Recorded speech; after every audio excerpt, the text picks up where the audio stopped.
இந்த ஒரே ஒரு பொடி போதும். டெய்லி நம்ம சாப்பிட்டுட்டு வந்தோம்னா 100 நோய் இல்லைங்க 1000 நோயை கூட குணப்படுத்தக்கூடியது.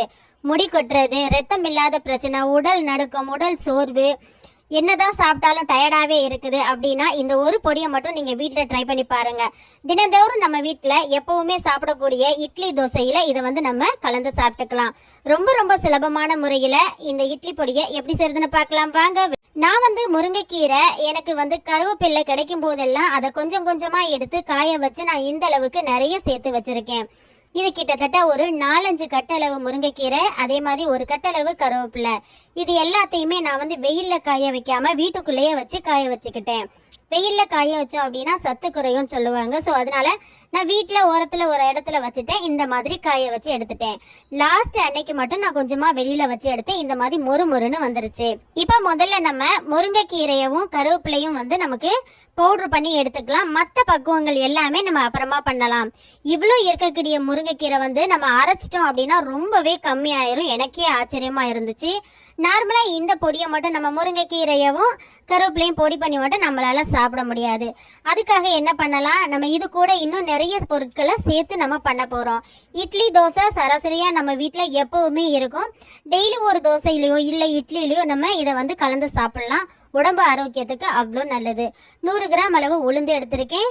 எள்ளு நிறைய ரத்தம் ஊறக்கூடியது, உடம்பு பெண்களுக்கு ரொம்ப ரொம்ப நல்லது. இப்ப இது கூடவே பச்சை பயிறு சேர்த்திருக்கேன், வேர்க்கடலை வறுக்காதது, பாதாம் சேர்த்திருக்கேன்.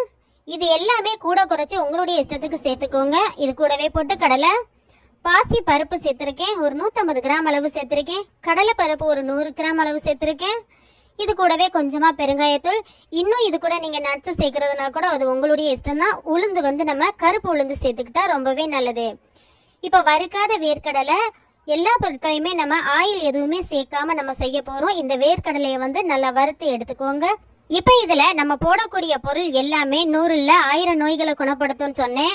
உண்மைதாங்க. இப்ப கருப்பு உளுந்து இது எல்லாத்தையுமே நீங்க தனித்தனியா எடுத்து பாத்தீங்க அப்படின்னா ஒவ்வொன்றுலையுமே 100 நன்மைகள் இருக்கும். ஸோ அது எல்லாத்தையும் சேர்த்து தான் சொல்றேன். இது எல்லாத்தையுமே மொத்தமா நம்ம ஒரே டைம்ல நம்ம செஞ்சு சாப்பிடும்போது உடம்புக்கு ரொம்ப ரொம்ப ஆரோக்கியமானது. குழந்தைகள் பயிர்களை எடுத்துக்க மாட்டாங்க. ஆனா ஒரு சில குழந்தைகளுக்கு நம்ம இட்லி தோசை அதுல சேர்த்து கொடுத்துக்கலாம். இப்ப அடுத்ததா நம்ம பச்சை பயிரையும் சேர்த்து இந்த மாதிரி வறுத்து எடுத்துக்கலாம். இப்போ நம்ம அடுத்ததா பாசி பருப்பையும் இது கூட சேர்த்து வறுத்து எடுத்துக்கலாம். இது நீங்க கொஞ்சமா செய்யறதா இருந்தா அதுக்கு லைட்டா 2 டிராப் ஆயில் விட்டுட்டு அதுல வறுத்து எடுத்துக்கோங்க. நான் நிறைய செய்யறேன். ஸோ ரொம்ப நாளைக்கு இருக்கும் அப்படின்றதுனால ஆயில் வாட வந்துடும். அதனால நான் ஆயில் எதுவுமே ஊற்றலை.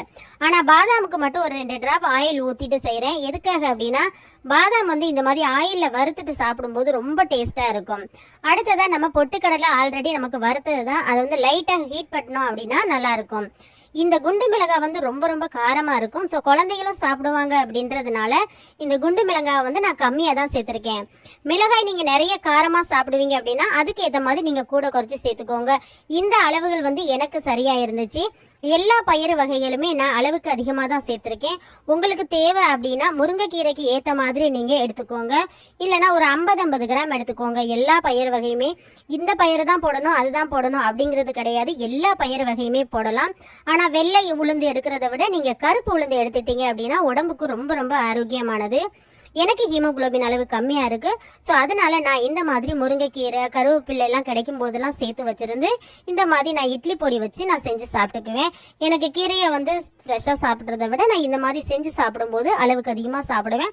ஸோ அதனால தான் நான் லாஸ்ட்டாக கூட தோசை ஊற்றி காட்டியிருக்கேன். இப்போ எல்லாத்தையுமே மிக்சி ஜாருக்கு மாற்றிட்டு இந்த மாதிரி கொஞ்சம் குறகுறப்பாக அரைச்சிக்கணும். ரொம்ப நைஸாக அரைச்சிடக்கூடாது. விட்டு விட்டு மிக்சியை அரைக்கணும். இப்போ கருவேப்பிள்ளை முருங்கைக்கீரையும் நம்ம அரைச்சி வச்சுருந்தோம். அதையும் நம்ம இது கூட சேர்த்துக்கலாம். சத்துக்கு பஞ்சமே இல்லைங்க. முருங்கைக்கீரையெல்லாம் வெளிநாட்டில் இருக்கவங்களுக்கு கிடைக்கவே கிடைக்காது. பவுட்ரு பண்ணி பவுடராக வாங்கி யூஸ் பண்ணிக்கிட்டு இருக்காங்க. இப்போ இதுக்கு தேவையான அளவு உப்பு, கொஞ்சமாக பெருங்காயத்தூள் சேர்த்துக்கோங்க. நீங்கள் இது கூட மிளகு ஜீரகம் அது சேர்க்குறதுனா கூட நல்லாயிருக்கும், நல்ல காரமாக. எனக்கு இந்த பாத்திரத்தில் வச்சு மிக்ஸ் பண்ண முடியலை. நான் அதனால இதை பெரிய பாத்திரத்துக்கு மாற்றிட்டு இது எல்லாத்தையும் இந்த மாதிரி நல்லா கலந்து விட்டுருக்கேன். நல்லா அரைச்சதுக்கு அப்புறம் இதை உடனே நீங்கள் பாட்டிலில் போட்டு ஸ்டோர் பண்ணி வச்சிடறாதீங்க. இதை நல்லா இந்த மாதிரி கலந்து விட்டுட்டு நல்லா ஆற விடுங்க. நம்ம அரைச்சி விட்டுருக்கிறதுனால வேர்க்கடலை பாதாம் எல்லாம் சேர்த்துருக்கோம். அங்கங்கே கட்டிகள் இருக்கிற மாதிரி இருக்கும். அது எல்லாத்தையும் சேர்த்து இந்த மாதிரி நல்லா நீங்கள் கலந்து விடுங்க. அந்த பொடி எல்லா இடத்துக்கும் மிக்ஸ் ஆகணும், உப்பு மிக்ஸ் ஆகணும். காரம் வந்து முதல்ல சொன்ன மாதிரி நீங்கள் சேர்த்துக்கோங்க. இப்போ நம்ம தோசை ஊற்றிக்கலாம். நான் வந்து டெய்லி இந்த மாதிரி தான் தோசை ஊற்றி சாப்பிடுவேன். எனக்கு தோசைக்கு தொட்டுக்க எதுவுமே தேவைப்படாது. இது இருந்தாலே போதும்.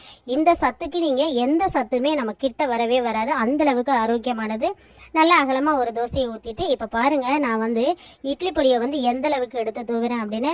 தோசை மாவு கூட நம்ம ஒரு கரண்டி தான் ஊற்றுவோம். ஆனால் இது வந்து ஒரு கரண்டி அளவுக்கு நான் இந்த மாதிரி போட்டு சாப்பிடுவேங்க. இதுக்கு மேலேயே வந்து நல்லா நெய்யை ஊற்றிக்கோங்க. நெய் வந்து உடம்புக்கு நல்லது தான். ரத்தம் குறைவாக இருக்கிறவங்களுக்கு, பெண்களுக்கெல்லாம் வந்து ரொம்ப ரொம்ப நல்லது. ஒருவேளை உங்களுக்கு நெய் வேண்டாம்னு நினச்சிங்க அப்படின்னா இந்த இடத்துல நீங்கள் நல்லெண்ணெய் கூட ஊற்றிக்கோங்க. இதை விட ஒரு சத்தான சாப்பாடு இருக்க முடியுமா அப்படின்னு கேட்டால் எனக்கு தெரியாது. எனக்கு ரொம்ப ரொம்ப பிடிக்கும். இந்த மாதிரி செய்து சாப்பிடுவேன். உங்கள் வீட்டில் உள்ளவங்களுக்கும் உங்களுக்கும் இதே போல் செய்து வச்சுக்கோங்க. ரொம்ப ஆரோக்கியமான இந்த ஃபுட் உங்களுக்கு பிடிச்சிருந்துச்சுன்னா லைக் அண்ட் ஷேர் பண்ணிவிட்டு தொடர்ந்து நம்ம சல்காஸ் கிச்சன் சேனலுக்கு உங்களுடைய ஆதரவு கொடுங்க. பாய்.